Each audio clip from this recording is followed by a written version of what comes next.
देहरादून के मोथरोवाला में स्थित श्री गुरु राम राय इंटर कॉलेज में उत्तराखंड के लोक पर्व हरेला के उपलक्ष्य में वृक्षारोपण कार्यक्रम का आयोजन हुआ।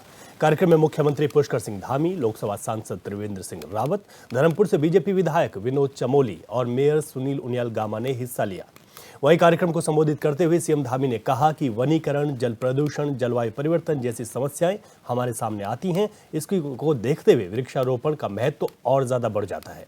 सीएम ने कहा कि इसी वजह से पीएम मोदी ने विश्व पर्यावरण दिवस पर देश से अपील की है कि हर कोई अपनी मां के नाम पर पेड़ लगाए।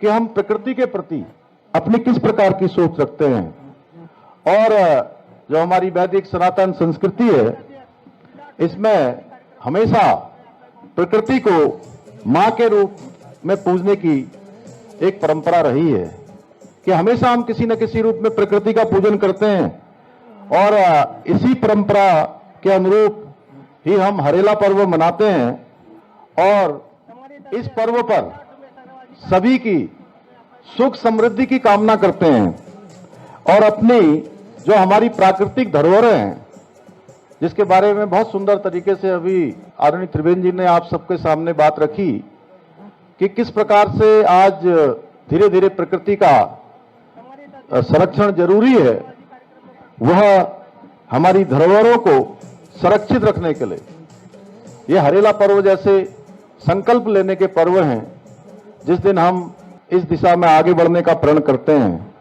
मैं इस उपलक्ष्य में ऐसा विशिष्ट कार्यक्रम आयोजित करने के लिए हमारे धर्मपुर विधानसभा क्षेत्र के लोकप्रिय विधायक आदरणीय विनोद चमोली जी का बहुत और आप सब लोगों का, पूरे आयोजक मंडल का, पूरे इस मंडल के लोगों का, हमारे मंडल अध्यक्ष पुंडीर जी समेत पूरी आयोजन करने वाली टीम को, विद्यालय के लोगों को, सबको धन्यवाद देता हूं।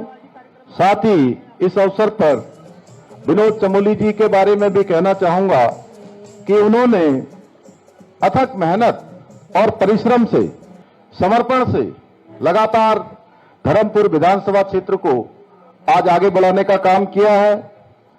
चमोली जी जब देहरादून के मेयर थे, उन्होंने तब भी अनेक काम किए और लगातार इस क्षेत्र से आप सब लोग उनको विधानसभा में निर्वाचित कर रहे हैं और उन्होंने भी कभी पीछे मुड़ के नहीं देखा। धर्मपुर क्षेत्र के अनेक विकास कार्यों को अंजाम दिया है और मैं देखता हूं अनेकों बार, चाहे छोटी समस्या हो, बड़ी समस्या हो, कोई ज्वलंत मुद्दा हो, विधानसभा में उठाना हो या मेरे पास आना हो या शासन में कहीं भी जाना हो, तो कतई वो संकोच नहीं करते, जिससे इस क्षेत्र के लोगों को उनका जो नेतृत्व है उसका लाभ मिल रहा है, उसका चहुमुखी विकास हो रहा है। चाहे वो क्षेत्र की सड़क हो, बिजली पानी हो, शिक्षा, स्वास्थ्य जैसी बुनियादी सुविधाओं के सुधार के लिए वो लगातार काम करते हैं। चमोली जी जनता की हर समस्या में उनके बीच रहकर हर संभव मदद करने का प्रयास करते हैं। आज का ये वृक्षारोपण का कार्यक्रम उनका जो पर्यावरण संरक्षण के प्रति प्रतिबद्धता है, उसका कहीं न कहीं प्रतीक है, जिसमें उन्होंने हम सभी को सहभागी बनाया है। भाइयों बहनों, हम सभी जानते हैं कि ये जो वृक्ष है, प्रकृति है, ये हमारे जीवन का अभिन्न अंग है। किस प्रकार से ऑक्सीजन कम हो रही है, किस प्रकार से हम सब महसूस कर रहे हैं। आप लोगों ने महसूस किया होगा कि जितनी गर्मी इस वर्ष पड़ी है, शायद पहले के वर्षों में उतनी नहीं पड़ी है, पिछले वर्ष से ज्यादा पड़ी है। अगर यही क्रम बढ़ता रहा तो एक दिन जीवन दूभर हो जाएगा। इसके लिए ना हमें वृक्षारोपण के माध्यम से ये हमें शुद्ध ऑक्सीजन प्रदान करते हैं, हमारे पर्यावरण को संतुलित रखने में अपनी एक महत्वपूर्ण भूमिका निभाते हैं। वृक्षारोपण से हमें जो भूमि है उसकी उर्वरा शक्ति बढ़ाने, जलवायु परिवर्तन से लड़ने और प्राकृतिक आपदाओं से बचाव करने में भी बड़ी मदद मिलती है।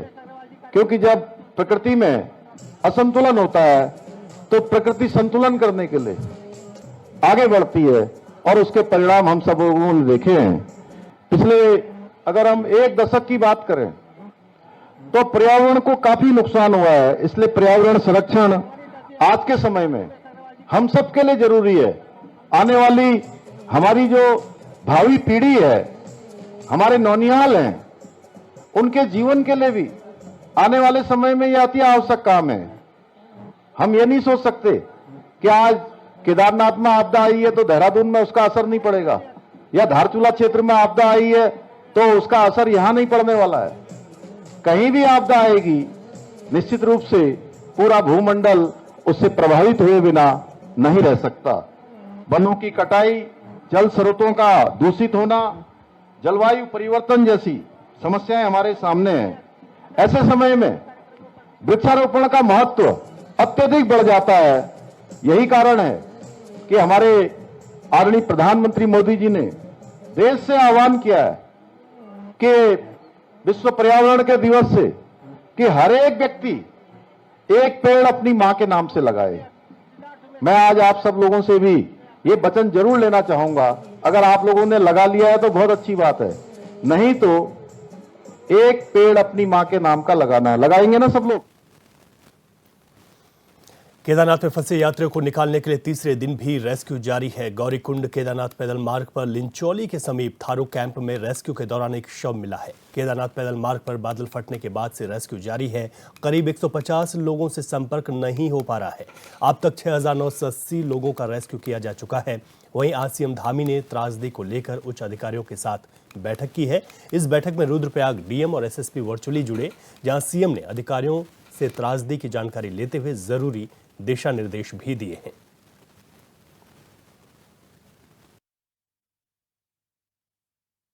आपदा में देखिए, चूंकि सड़क का नुकसान हुआ है और जो यात्री हमारे फंसे हुए थे उन सभी यात्रियों को निकालने का काम चल रहा है। लगभग 7,000 से भी ज्यादा लोगों को कल तक रेस्क्यू किया जा चुका है और जो भी लोग हैं उनको सभी को सुरक्षित स्थानों पर निकाल रहे हैं, क्योंकि बड़ी संख्या नहीं है और रास्तों बनाने का काम भी तेज गति से चल रहा है। जो भी संपत्तियां हमारी नुकसान हुई हैं वहां पर जो भी काफी जो भवन हैं और रास्ते हैं भूस्खलन की चपेट में आए हैं, जो भी जिस कारण से भी जनजीवन अभी पूरी तरह से हमारा प्रभावित हुआ है, उनको रिस्टोर करने का काम तेजी से चल रहा है। खाने पीने की स्थिति ठीक है? सभी व्यवस्थाएं की जा रही हैं और प्रशासन हर प्रकार से जो है इस काम में लगा हुआ है कि किसी भी श्रद्धालु को, आने वाले तीर्थयात्री। चलिए ज्यादा जानकारी लेते हैं। हमारे संवाददाता अरुण सैनी हमारे साथ इस वक्त लाइव जुड़ गए हैं। अरुण, ये बताइए कि जो केदारनाथ में लगातार रेस्क्यू जारी है, भारी बारिश के बाद वहां पर जिस तरीके का बड़ा नुकसान भी हुआ है, अभी ताजा अपडेट क्या है? कितने लोगों को सुरक्षित निकाल लिया गया? एक शव भी मिला है, तो क्या ऐसी आशंकाएं भी हैं कि और यहाँ पर कोई ऐसी कैजुअल्टी हुई हो? जी रवि, देखिए बीते बुधवार की रात्रि में जिस तरीके से 4 से 5 घंटे की जो बारिश हुई, उस बारिश ने काफ़ी त्रहिमाम जो है प्रदेश में मचाया और केदारनाथ में जिस तरीके से भिंचोली और जो है भीमबली में जो बादल फटा, उसके बाद वहां पर यात्री फंसे और कई लोगों की जो है 2 से 3 मौतें भी उसमें हुई है। तो ऐसे में लगातार रेस्क्यू ऑपरेशन लगातार जारी है और अभी तक की अगर बात की जाए तो करीब 7,000 से अधिक यात्रियों को सकुशल जो है उनका रेस्क्यू कर लिया गया है। सुरक्षित जगहों पर उन्हें पहुँचाया गया है, कुछ लोगों को उनके घरों तक भी पहुँचाया गया। और ऐसे में जिस तरीके से गौरीकुंड में जो है मंदाकिनी नदी अपने उफान पर है अभी भी, तो ऐसे में वहाँ से भी कई लोगों को रेस्क्यू कर सोनप्रयाग पहुँचाया गया और वहाँ सुरक्षित जगहों पर उन्हें ठहराया गया है और उनके लिए तमाम व्यवस्थाएं जो प्रदेश सरकार की तरफ से की जा रही है। तो ऐसे में क्या जो है अभी तक जिस तरीके से रेस्क्यू लगातार जारी है, सरकार तमाम व्यवस्थाओं पर जोर दे रही है। एक शव भी जो है वहाँ पर मिला है और ऐसे में अभी तक प्रदेश में मौतों का आंकड़े की बात हो तो 17 से अधिक जो है मौतों का आंकड़ा भी वो अभी तक जो है भूस्खलन के चलते, बारिश के चलते या जो है मलबे की चपेट में आने से लोगों की हुई है। तो ऐसे में प्रदेश सरकार की तरफ से लगातार जो है इस पर रेस्क्यू ऑपरेशन लगातार जारी है और लगातार जो है लोगों तक मदद मुहैया कराई जा रही है। राहत बचाव कार्य लगातार किए जा रहे हैं। एनडीआरएफ की टीम, एसडीआरएफ की टीम, सुरक्षा बल लगातार लोगों को रेस्क्यू कर रहे हैं। केंद्र सरकार के बीच जो है हेलीकॉप्टर लगे हुए हैं। चिनूक MI-17 है जैसे हेलीकॉप्टर जो है लोगों की मदद के लिए वहाँ पर लगे हुए हैं और तमाम जो है व्यवस्थाएं वो बनाई जा रही है। ऐसे मुख्यमंत्री पुष्कर सिंह धामी भी लगातार पल पल की अपडेट अधिकारियों से ले रहे हैं और लगातार धरातल पर उतरकर अलर्ट मोड पर जो है मुख्यमंत्री पुष्कर सिंह धामी भी है दिशा निर्देश लगातार दे रहे हैं। और साफ तौर पर जो भी यात्री वहां पर फंसे हैं, जो अगर उनका रेस्क्यू से लेकर उनकी व्यवस्थाओं का पूरा ध्यान जो है रखा जाना चाहिए, इस तरीके के निर्देश मुख्यमंत्री पुष्कर सिंह धामी ने दिए हैं। और लगातार बैठक भी कर रहे हैं, धरातल पर उतरकर बैठक जायजा भी लिया, हवाई सर्वेक्षण भी किया, स्थलीय निरीक्षण भी मुख्यमंत्री पुष्कर सिंह धामी ने किया और साफ तौर पर तमाम अधिकारियों को जो है दिशा निर्देश भी दिए और 24 घंटे अलर्ट मोड पर रहने के आदेश जो है मुख्यमंत्री पुष्कर सिंह धामी ने दिए हैं। और ऐसे में ऊर्जा विभाग की बात हो या PWD विभाग की बात हो और अन्य जो व्यवस्थाएं हैं, तो उन व्यवस्थाओं को पूरा करने के लिए सभी विभागों को अलर्ट मोड पर रखा गया है। यानी जो भी यात्री फंसे हैं, कोई भी यात्री जो आया है, उन्हें कोई किसी प्रकार की दिक्कत परेशानी का सामना ना करना पड़े, कोई किसी प्रकार की जनहानि अब ऐसी ना हो और कोई भी दिक्कत परेशानी नहीं। तो इसके लिए प्रदेश सरकार की तरफ से लगातार कदम उठाए जा रहे हैं और लगातार जो है वहाँ से जो भी यात्री है उन्हें रेस्क्यू ऑपरेशन जो है वो चलाया जा रहा है और अभी भी रेस्क्यू ऑपरेशन जारी है। जो भी यात्री रेस्क्यू किए जा रहे हैं उन्हें सुरक्षित जगहों पर पहुंचाया जा रहा है। उनके लिए तमाम व्यवस्थाएं प्रदेश सरकार की तरफ से, शासन प्रशासन की तरफ से वो की जा रही है। अच्छा अरुण, एक सवाल ये है कि मैं ये जानना चाह रहा था कि किस तरीके से जैसे एक शव वहाँ पर मिला है, तो क्या ये संभावनाएं जताई जा सकती हैं कि कुछ और भी इस तरीके की वहाँ पर मौतें हुई हों? और जो रेस्क्यू ऑपरेशन है वो कब तक पूरा होगा, इस बारे में अधिकारियों का क्या कहना है? क्या लंबा वक्त लगने वाला है? जी रवि, देखिए जिस तरीके से रात्रि में अगर उस बीते बुधवार की जो रात्रि की अगर बात की जाए, उस मंजर को देखा जाए, तो जब वहाँ पर बादल फटा तो कई लोगों की, जिस तरीके से जो लोग रेस्क्यू भी हुए हैं उन लोगों ने भी अपनी आप बीती बताई और लोग वाकई दहशत में थे। और लोगों का ये कहना था कि वो मंजर देखकर 2013 की आपदा की जो है उन्हें याद आई और एक डरावना मंजर जो है वहाँ पर देखने को मिला।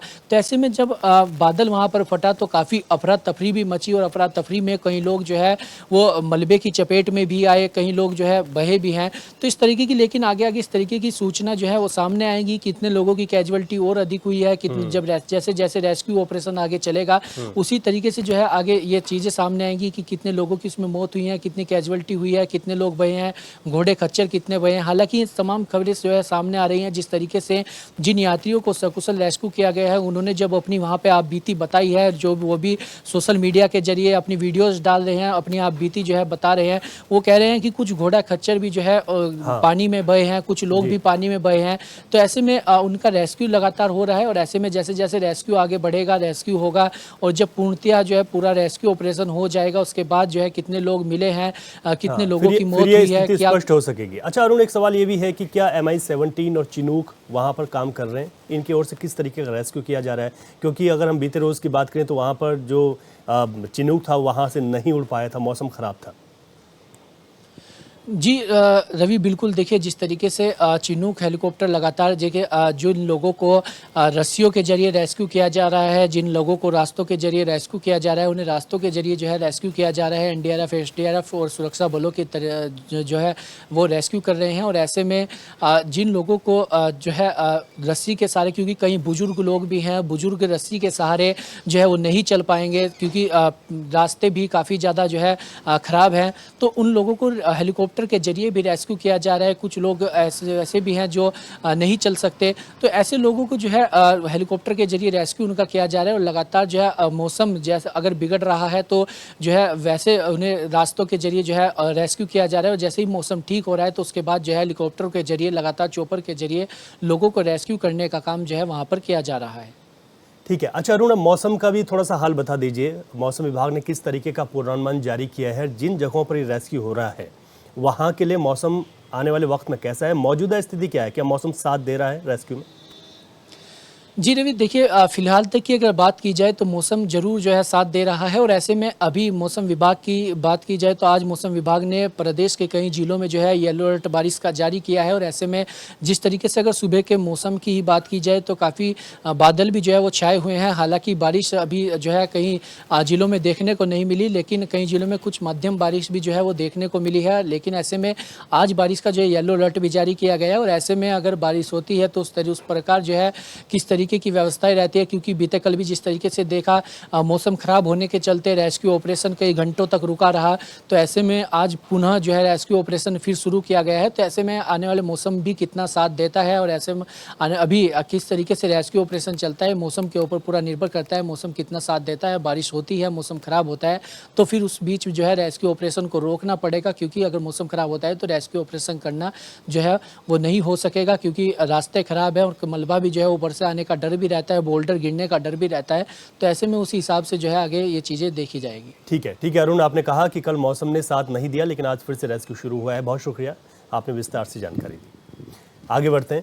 उत्तराखंड की धामी सरकार राज्य का विधानसभा सत्र गैरसैंण में करने जा रही है। राज्य के संसदीय कार्य मंत्री प्रेमचंद अग्रवाल ने यह जानकारी दी है। उन्होंने बताया कि राज्य सरकार ने 21, 22 और 23 अगस्त 2024 को विधानसभा सत्र गैरसैंण के भराड़ीसैंण में करने का जो फैसला है वो ले लिया है।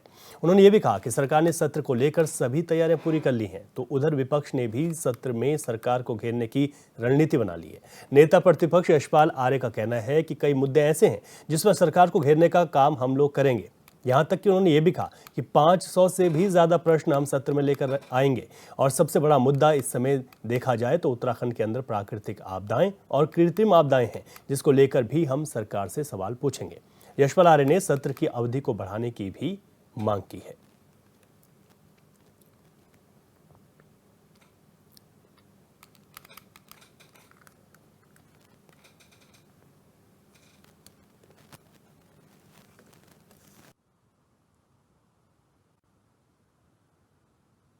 आप जानते हैं कि उत्तराखंड विधानसभा का सत्र होना है और माननीय मुख्यमंत्री जी ने जिस प्रकार से सहमति दी है, ये विधानसभा का सत्र 21, 22, 23 अगस्त को होना है और भराड़ीसैंण में ये सत्र होगा। निश्चित रूप से जिस प्रकार से हमारा पिछला सत्र हुआ था, अगस्त के माह में ये हमें करना ही था, इसलिए हम लोगों ने तय किया कि रक्षाबंधन के बाद 21, 22, 23 अगस्त को ये विधानसभा का सत्र। तो जिस बात का सबको इंतजार था कि विधानसभा सत्र की जो तारीखें हैं वो क्या होंगी, क्योंकि ये तो तय माना जा रहा था कि विधानसभा सत्र गैरसैंण में होगा, क्योंकि सरकार को गैरसैंण में सत्र कराना भी है। तो ऐसे में अब गैरसैंण में सत्र की तैयारियां जो है वो शुरू करने के निर्देश भी दे दिए गए हैं, क्योंकि गैरसैंण में अगर वहाँ की भौगोलिक स्थितियाँ देखें तो वहाँ पर काफ़ी दिक्कतें भी ज़रूर आती हैं। तो गैरसैंण में अब तैयारियां भी शुरू हो गई, क्योंकि तारीखें तय हो गई हैं। 21, 22 और 23 तारीख को ये सत्र गैरसैंण में होगा। सरकार ने सत्र के लिए तैयारियां पूरी कर दी हैं। संसदीय कार्य मंत्री ने कहा है गैरसैंण में सत्र की तैयारियां की जा रही हैं। वहाँ पर व्यवस्थाएं बनाने के निर्देश भी दे दिए गए हैं कि वहाँ पर पूरी तरीके से व्यवस्थाओं को बनाया जाए। लेकिन अगर उधर देखें तो विपक्ष ने भी सत्र की अवधि को बढ़ाने की मांग की है। नेता प्रतिपक्ष यशपाल आर्य ने कहा है कि सत्र की अवधि बढ़नी चाहिए। ये कम दिन रखे गए हैं इसमें, क्योंकि इस वक्त विपक्ष का सीधा तौर पर कहना है कि 500 सवाल के करीब हम इस वक्त सरकार से पूछना चाहते हैं। प्रदेश में अगर देखा जाए तो आपदा का मुद्दा इस वक्त बेहद महत्वपूर्ण है। उन्होंने ये भी कहा कि प्राकृतिक आपदाओं के साथ कृत्रिम आपदाएं, यानी कि सरकार को घेरेंगे इन आपदाओं पर भी। तो 21, 22 और 23 अगस्त को यहाँ पर गैरसैंण के भराड़ीसैंण में विधानसभा का सत्र होना है, जिसको लेकर सरकार की ओर से तैयारियां पूरी हैं और विपक्ष भी सरकार को घेरने की रणनीति तैयार कर चुका है। नेता प्रतिपक्ष ने कहा कि 500 से अधिक सवाल हमारे हैं जो सरकार से पूछेंगे। जब उनसे ये पूछा गया कि बड़ा मुद्दा, तो उन्होंने कहा कि जो प्राकृतिक आपदाएं आ रही हैं उस पर भी सरकार से सवाल करेंगे। यानी कि इस वक्त जो गैरसैंण की इन शांतवादियों में सत्र होगा उसमें गहमा गहमी का माहौल ज़रूर होगा, यानी कि वहाँ पर भी भीतर विपक्ष पूरी तरीके से आक्रामक तौर पर सरकार को घेरते हुए दिखाई देगा। लेकिन दुश्वारियां भी काफ़ी हैं, क्योंकि गैरसैंण में सत्र कराना है मौसम के लिहाज से। तो इसको लेकर प्रशासन की ओर से ये पूरी तैयारियां शुरू कर दी गई हैं।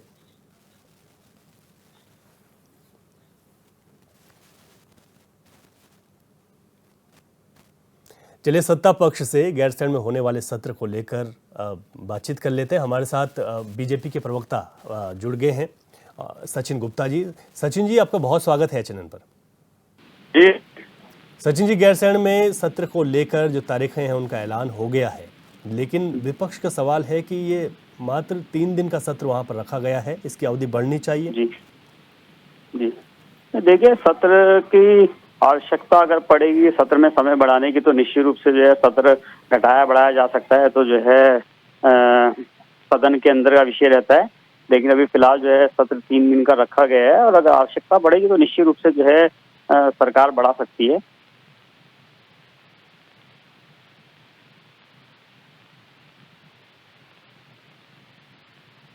हेलो, पूरी कीजिएगा। जो सत्र को अवधि बढ़ाने की विपक्ष ने बात की, साथ ही उन्होंने कहा कि प्राकृतिक आपदाएं इस वक्त एक बहुत बड़ा मुद्दा है, तो प्राकृतिक आपदाओं पर भी सरकार को घेरने की तैयारी विपक्ष कर रहा है। देखिए, विपक्ष का काम सिर्फ मुझे ऐसा लगता है कि केवल देहरादून में नहीं पूरे भारतवर्ष में केवल राजनीति करना रह गया है। राजनीति मूल उद्देश्य है, क्योंकि काफी लंबे समय से जो है सत्ता से बाहर है और शायद इसकी बौखलाहट जो है वो जनता पर उतार दिया है। जिस तरीके से प्रदेश के अंदर इस समय आपदाएं आ रखी है और पूरी सरकारी मशीनरी जो है, विधायक, मंत्री, मुख्यमंत्री जो है और प्रधानमंत्री जी, गृह मंत्री तक लेकर जो है पूरे प्रदेश को लेकर चिंतित हैं और लगातार जो है आपदाओं में जो है जो समस्याएं आ रही है, चाहे वो रेस्क्यू करने का काम हो, चाहे सड़कें खोलने का काम हो, चाहे इंफ्रास्ट्रक्चर तैयार करने की बात हो, चाहे चिकित्सा सुविधा भेजने की बात हो, सरकार हर तरीके से संभव प्रयास कर रहा है। तो विपक्ष को चाहिए कि वो उनके कार्यकर्ता जो है इस समय आपदा के समय पे जो है जनता का सहयोग करे, जनता के बीच में जाके जो है उनका मनोबल बढ़ाए। लेकिन मुझे लगता है कि शायद केवल सरकार को घेर के दिखाना कि हम राजनीति कर रहे हैं और हम जिंदा हैं, केवल इतना ही ध्येय मात्र उनका रह गया है। लेकिन जो है सरकार जो है अपने काम करने में जो है कोई कौतूहल नहीं बरत रही है। सरकार पूरी ईमानदारी के साथ जो है जिस तरीके से आपदा आ रही है उस पर जो है उसको में प्रयास कर रही है कि किस तरीके से जनता को ज्यादा से ज्यादा सहूलियत इसमें दे सके। तो कांग्रेस को इस समय विपक्ष को जो है राजनीति करनी है, उन्हें राजनीति मुबारक हो, लेकिन हमें काम करना है, हम काम कर रहे हैं। ठीक है, एक सवाल और है आपसे। जब भी गैरसैंण में सत्र हुआ, अगर हम पूर्व के सत्रों को देखें तो बड़ी घोषणाएं हुई सरकार से, ग्रीष्मकालीन राजधानी बनाने की बात हुआ, आपकी सरकार में हुआ। इसके अलावा एक घोषणा और हुई थी, हालांकि वो परवान नहीं चढ़ पाई। तो क्या इस बार भी कुछ बड़ी उम्मीदें की जा सकती हैं गैरसैंण को लेकर? देखिए, निश्चित रूप से ग्रीष्मकालीन सत्र की घोषणा जो है भारतीय जनता पार्टी की सरकार ने करी थी और हमने उसको पूरा किया। और आज अगर जो है ये सत्र गैरसैंण में होने जा रहा तो इसका श्रेय भी भारतीय जनता पार्टी सरकार को जाता है। निश्चित रूप से जो है जो भी घोषणा सरकार की तरफ से होती है उसे पूरी करने के लिए सरकार पूरी कर्मठता के साथ जो है आगे बढ़ती है, काम करती है। और निश्चित रूप से जो है जब राज्य बना है और राज्य के आम जनमानस की उम्मीदें बहुत है भारतीय जनता पार्टी सरकार से, तो निश्चित रूप से जो है बड़े काम हो रहे हैं और आगे भी होंगे। ठीक है, सचिन जी आप बने रहिए। कांग्रेस का पक्ष ले लेता हूं। हमारे साथ गिरिराज किशोर जी हैं, कांग्रेस के प्रवक्ता जुड़ गए हैं। गिरिराज जी, आपका स्वागत है HNN पर। सत्र को लेकर जिस तरीके से 3 दिनों का सत्र गैरसैंण में होगा, तारीखों का ऐलान हो गया, गैरसैंण में ही सत्र होगा। गिरिराज जी सुन पा रहे हैं आप? गिरिराज किशोर जी सुन पा रहे हैं मुझे? जी रवि जी, मैं ये कह रहा हूं कि यहाँ पर गैरसैंण में सत्र का ऐलान हो गया, 3 दिनों तक सत्र चलेगा। विपक्ष की किस तरीके की तैयारियां? नहीं, गैरसैंण में अगर सत्र इन्होंने फाइनल किया है, सत्र जो है ये अच्छे संकेत हैं। इसको ऐसा कुछ नहीं है कि सब विपक्ष में हम लोग हैं। लेकिन अगर गैरसैंण में अगर जो है आहूत हो रहा है सत्र जो है, और देर आए दुरुस्त आए जो है, अगर ये बात मैं रख रहा हूं देर आए दुरुस्त आए, लेकिन सरकार अगर इस तरह से वाकई सत्र का आयोजन कर रही है तो हम लोग उसको अप्रिशिएट करेंगे, कांग्रेस पार्टी उसको अप्रिशिएट करेगी। लेकिन जो है अगर सुनिएगा रवि जी, अगर ग्रीष्मकालीन जो है अगर सत्र के लिए अगर वाकई गैरसैंण को फाइनल किया गया है तो ग्रीष्मकालीन सत्र चलने चाहिए वहां पे। निश्चित रूप से पहाड़ जो है, पर्वतीय क्षेत्र जो है उससे लाभान्वित होगा। एक अच्छे संकेत अगर हम पर्वतीय क्षेत्र के डेवलपमेंट की अगर हम बात करते हैं, विकास की अगर हम बात करते हैं जी, तो निश्चित रूप से अगर ग्रीष्मकालीन सत्र अगर वाकई अगर गैरसैंण में आहूत होता है तो उसमें जो निश्चित रूप से जो भागीदारी जो बनती है, एक विपक्ष होने के नाते जो भागीदारी बनती है, निश्चित रूप से हम लोग उसको अप्रिशिएट करेंगे। हम लोग स्वयं भी चाहते हैं कि ग्रीष्मकालीन सत्र अगर केवल बोला ना जाए कि ग्रीष्मकालीन सत्र हम वहां पे चलाएंगे, उसकी इंप्लीमेंटेशन हो। वाकई अगर वहां पे ग्रीष्मकालीन सत्र चलता है तो कुछ ना कुछ लाभ जो है वो पर्वतीय क्षेत्र को मिलेगा। जी, यही बात भाजपा भी कह रही है कि जब हमारी सरकार आई हमने ग्रीष्मकालीन राजधानी बनाई, हमने बड़ी घोषणाएं भी की हैं, गैरसैंण के लिए स्पेशल पैकेज भी दिया। तो ना अब सुनिए आप स्वयं देख रहे हैं, 7 साल से लोग शासित है भाजपा प्रदेश में। आप स्वयं इस चीज को देख रहे हैं रवि जी कि स्थिति क्या है। सत्र जब भी आउट होता है, आप स्वयं देखिए कि पार्टी अगर वाकई जो है गैरसैंण के प्रति जो है अगर वाकई एक समर्पित भाव रखती है, पहाड़ के प्रति अगर वाकई विकास के प्रति अगर समर्पित भाव रखती है, तो केवल जो है भाषणबाजी ना करे, केवल छल और छद्म की राजनीति भाजपा न करे। आज आप देखिए आपदा का दंश जो है पर्वतीय क्षेत्र झेल रहा है। सरकार जो है लास्ट मोमेंट पे अलर्ट होती है रवि जी। इनके जो कृत्य है ये आज छल और छद्म की अगर मैं इस पार्टी को बोलता हूं तो इसी वजह से कहता हूं कि चार धाम यात्रा में आपको स्वयं आप देखिए, चार धाम यात्रा में ये लोग लास्ट मोमेंट पे अलर्ट हुए जब क्राउड वहां पे बना। ये वनाग्नि जब चरम पे थी तो लास्ट मोमेंट पे अलर्ट हुए। आज अगर ग्रीष्मकालीन सत्र अगर वाकई वहां पे आउट हो रहा है तो पहाड़ को कहीं ना कहीं लाभ मिलेगा। और कांग्रेस पार्टी इस पक्ष में हमेशा रही है कि ग्रीष्मकालीन सत्र केवल ये कागजों में और केवल बोलने के लिए सरकार 7 साल से जो मैं शासित बोल रहा हूं इस सरकार को, ये अगर ग्रीष्मकालीन सत्र रखने जा रही है तो एक प्रॉपर जो है ये 2-3 दिन का सत्र चल के कुछ नहीं होगा। एक ग्रीष्मकालीन सत्र अगर एक अवधि जो है, एक लंबी अवधि जो है वहां पे ग्रीष्मकालीन सत्र वहां पे चलना चाहिए और वाकई उससे पर्वतीय क्षेत्र को लाभ मिलेगा रवि जी। जी ठीक है गिरिराज जी। और सचिन गुप्ता जी ने भी अपनी बात रखी। आप दोनों पार्टियों ने गैरसैंण के सत्र पर, मैं दोनों का बहुत शुक्रिया करूंगा।